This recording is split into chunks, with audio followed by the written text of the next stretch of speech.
Hi, Phil Aston here from the Now Spinning group on Facebook. Here's another one of these tiny little reviews looking at a recent box set that has arrived on my carpet from the postman. This one is by a 60s guy called Wynder Frog, and I've been after something by this guy for quite a while, and if you're into Hammond organ, and especially that kind of 60s kind of organ sound, this will be right up your street.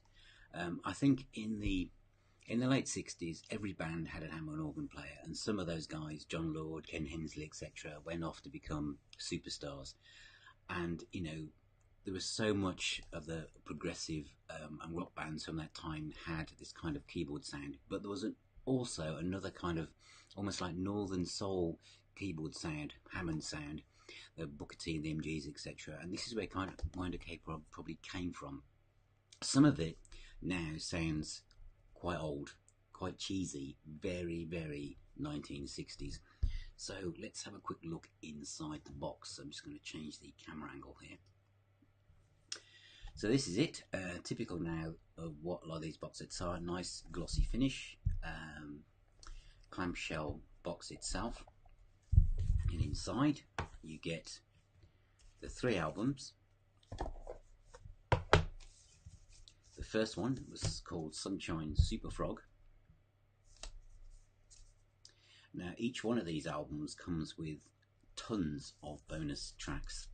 Mainly this was a covers album, but there's some really groovy stuff on it.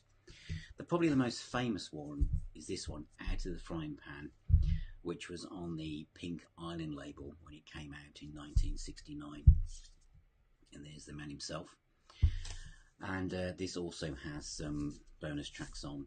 This was quite a success. I must say that for Island Records, this is the first release actually on Island, and actually produced by Chris Blackwell, which I don't think he produced anything else on it.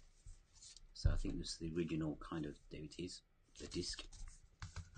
And then the final album, which is called Frog Into the Fire, also has tons of bonus tracks on.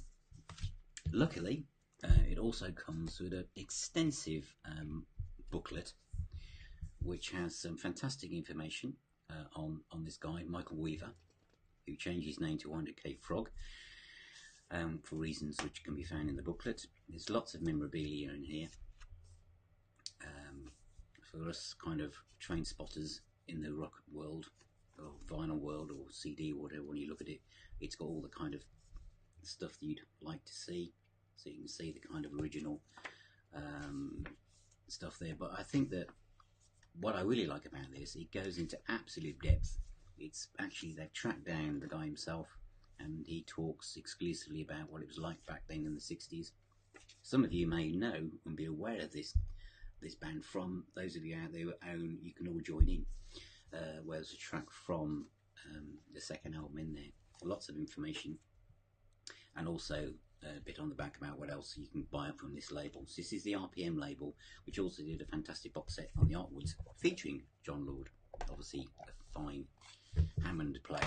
So you can pick this up for about 14 quid, probably about £12 in some places. But if you're into 1960s music, especially driven by a Hammond organ, then this will be right up your street. And I'm thinking of you, Chris Harris, when I say that. So hope you enjoyed that quick review. Wynder Frog box set, 3 albums, and see you soon. Thank you.